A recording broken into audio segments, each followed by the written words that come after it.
जब एक घर में बच्चा पैदा होता है तभी से उसके नाम से लेकर उसे किस स्कूल में भेजना है, कौन सी एक्स्ट्रा क्लासेस देनी है, उसे बड़े होकर क्या बनना है, सब डिसाइड होना शुरू हो जाता है।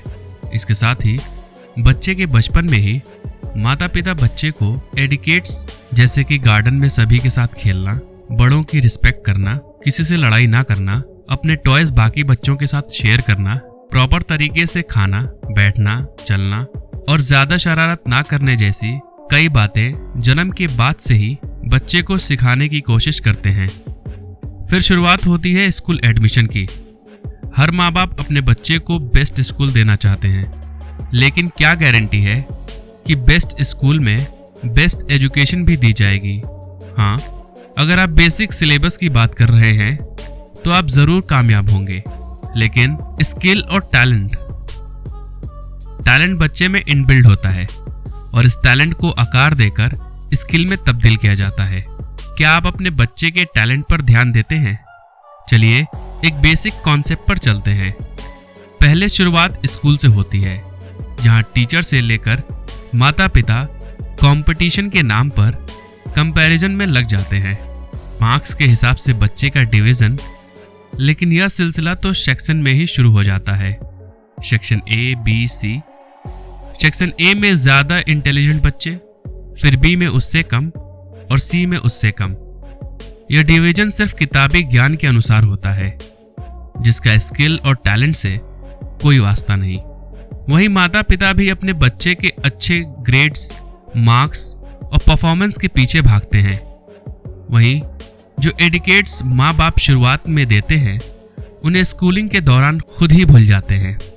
जब एक बच्चा स्कूल से वापस आता है तो माँ कुछ प्रश्नों के साथ उसका वेलकम करती है, जैसे आज लंच पूरा फिनिश किया या नहीं, टेस्ट कैसा गया, नंबर कितने आए, कौन क्लास में फर्स्ट आया, तुम्हारे मार्क्स उससे कम क्यों हैं, अगर सारा लंच दूसरों को ही खिला दोगे तो खुद क्या खाओगे, जैसे अटपटे सवाल। ऐसे सवाल जिनका उसके फ्यूचर से कोई लेना देना नहीं। बजाय इन सवालों के आपने कभी अपने बच्चे से यह पूछा है कि आज आपने किसके साथ अपना लंच शेयर किया, आज आपने स्कूल में क्या नया सीखा, आज आपने कितने लोगों की मदद की और किस बच्चे से आपने क्या सीखा, और आज आपका स्कूल का दिन कैसा गया। ऐसे सवालों से आपके बच्चे का बर्ताव और सोच दोनों बदलेगी। उसके अंदर दूसरों की मदद करने की भावना पैदा होगी और आप उसे एक अच्छे भविष्य के साथ साथ एक अच्छा इंसान भी बना सकेंगे। वहीं जहां पिता हर शनिवार को बच्चे से संडे का प्लान पूछता है और हर वीकेंड उसे मॉल या रेस्टोरेंट में खाना खिलाने ले जाता है, इन सब मॉल और रेस्टोरेंट का क्या फायदा, बल्कि इसके बजाय उसे हर वीकेंड कुछ प्रोडक्टिव सिखाने की कोशिश की जाए। ऑर्फनेज में बच्चों के साथ टॉय शेयर करना सिखाएं, पूरे हफ्ते के बारे में पूछें, जिससे बच्चे के अंदर पॉजिटिव भावनाएं जन्म लेंगी और बच्चे की मन रूपी दीवार पर पॉजिटिवनेस का भंडार होगा।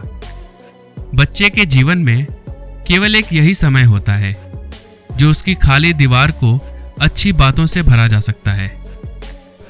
आपने और हमने कई ऐसे बच्चों को देखे होंगे जो पढ़ाई में मार्क्स में अव्वल होते हैं, लेकिन फिर भी डिप्रेशन जैसी गंभीर बीमारियों का शिकार हो जाते हैं। ऐसा क्यों?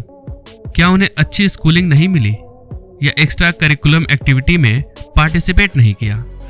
हर माँ बाप एजुकेशन तो देते हैं, लेकिन जीवन के मूल सिद्धांतों को देना भूल जाते हैं, जिससे दुनिया में जीवन बिताया जाता है या यह कहें कि सरवाइव किया जाता है। यहाँ तो माँ बाप सब कुछ सिलेबस पर ही छोड़ देते हैं।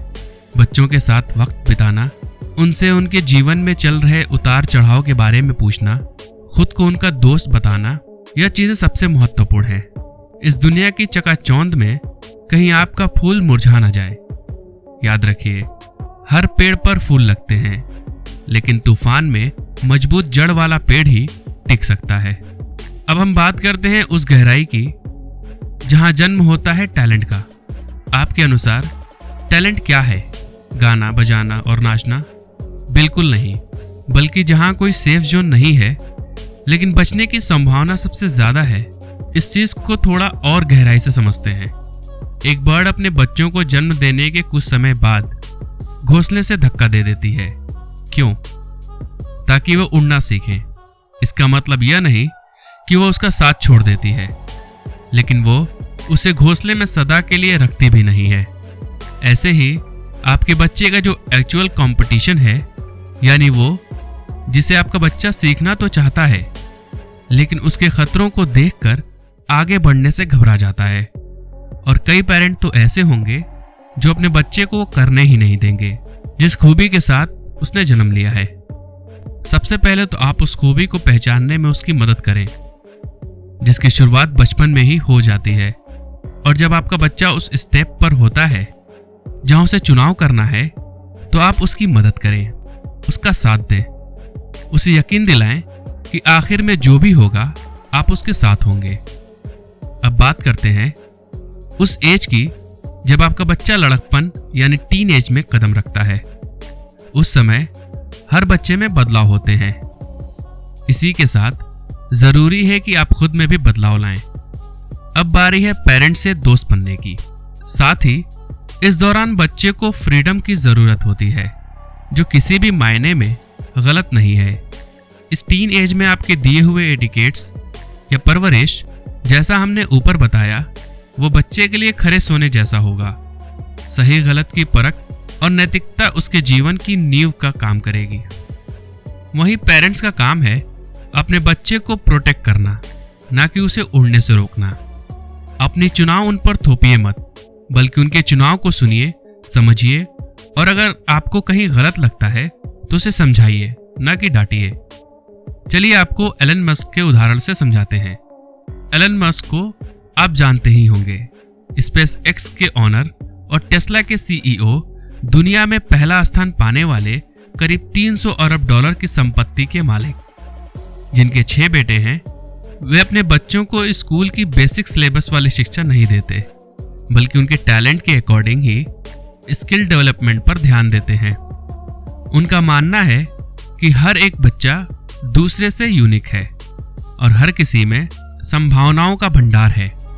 अगर आप भी चाहते हैं कि आपका बच्चा उड़ान भरे और नैतिक मूल्यों के साथ जीवन बिताए, तो बचपन से ही उसकी शिक्षा के साथ साथ उसके टैलेंट को भी निखारने का काम करें।